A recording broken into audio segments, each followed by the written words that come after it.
मसूरी में उत्तराखंड के गांधी इंद्रमणि बडोनी की पुण्यतिथि पर मंगलवार को बडोनी चौक में श्रद्धांजलि कार्यक्रम आयोजित किया गया। स्थानीय लोगों और विभिन्न संगठनों के प्रतिनिधियों ने उनकी प्रतिमा पर माल्यार्पण कर श्रद्धांजलि दी।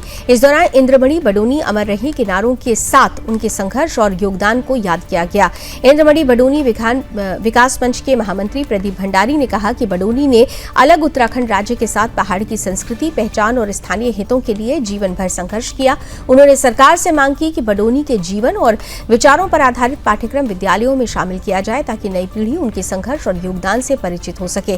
प्रदीप भंडारी ने मसूरी में इंद्रमणि बडोनी के जीवन से जुड़ा संग्रहालय और उनके नाम पर ऐतिहासिक भवन स्थापित करने की भी मांग उठाई। वहीं भाजपा मसूरी मंडल अध्यक्ष रजत अग्रवाल ने कहा कि बडोनी के अलग उत्तराखंड राज्य के सपने को तत्कालीन प्रधानमंत्री अटल बिहारी वाजपेयी के नेतृत्व में साकार किया गया। उन्होंने कहा कि प्रधानमंत्री नरेंद्र मोदी और मुख्यमंत्री पुष्कर सिंह धामी के नेतृत्व में सरकार बडोनी के विचारों के अनुरूप उत्तराखंड के विकास, पर्यटन और स्थानीय हितों को बढ़ावा देने के लिए काम कर रही है। कार्यक्रम में वक्ताओं ने कहा कि इंद्रमणि बडोनी की विरासत को केवल उनकी प्रतिमा तक सीमित रखने के बजाय उनके विचारों को शिक्षा और विकास से जोड़ना ही उनके प्रति सच्ची श्रद्धांजलि होगी।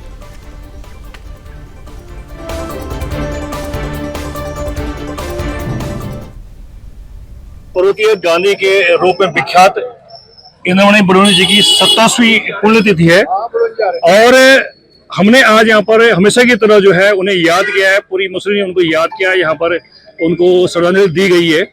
और इस अवसर पर जो है हम लोगों ने यही एक मांग की है, सरकार से मांग की है, प्रशासन से मांग की है कि बडोनी जी एक मात्र पहाड़ के लिए पूरे विश्व के वो एक मार्गदर्शक हैं, एक शांति के दूत हैं और इस समाज को आगे ले जाने वाले व्यक्ति हैं। उनके जो विचार हैं वो आज भी जिंदा हैं। वो शरीर रूप से नहीं है लेकिन उनके विचार हमेशा जिंदा रहेंगे और वो जनहित के विचार हैं उनके। तो उनके विचारों को बचाए जाने की जरूरत है।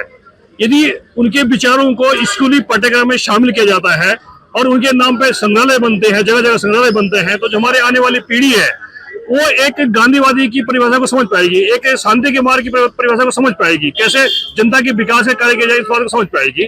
तो इसलिए हमने मांग किया है सरकार से कि उनके जीवन को, उनके जीवन दर्शन को स्कूली पाठ्यक्रम में शामिल किया जाए। बडोनी जी जो हमारे पहाड़ के गांधी, उत्तराखंड राज्य की सोच की नींव जिन्होंने रखी और उत्तराखंड राज्य के प्रेरणा स्रोत जो रहे, ऐसे हमारे बडोनी जी की आज पुण्यतिथि पर हम सब ने मिलकर इंद्रमणि बडोनी विचार समिति के साथ श्रद्धांजलि दी। और हमारा मानना यह है कि उत्तराखंड को आज अगर उत्तराखंड हमें मिला है तो उसकी नींव, उसकी सोच जो थी वो हमारे बडोनी जी ने रखी थी, हमारे पहाड़ के गांधी ने रखी। पहाड़ के गांधी इसलिए भी कि वो ना सिर्फ अहिंसा में विश्वास रखते थे बल्कि सकारात्मक सोच के साथ आगे नागरिकों को बढ़ाने का कार्य करते थे। उनकी सोच मसूरी में रहकर ये भी थी, जब उन्होंने मसूरी में यूकेडी ज्वाइन करी, कि वो कभी ना कभी जब उत्तराखंड बनेगा तो गैरसैंण राजधानी बने, जिससे गांव-गांव तक विकास की लहर हो, गांव-गांव तक अंतिम छोर में खड़ी व्यक्ति तक विकास पहुंचे। और आज जब उत्तराखंड बन गया है तो हमें अपना दायित्व समझते हुए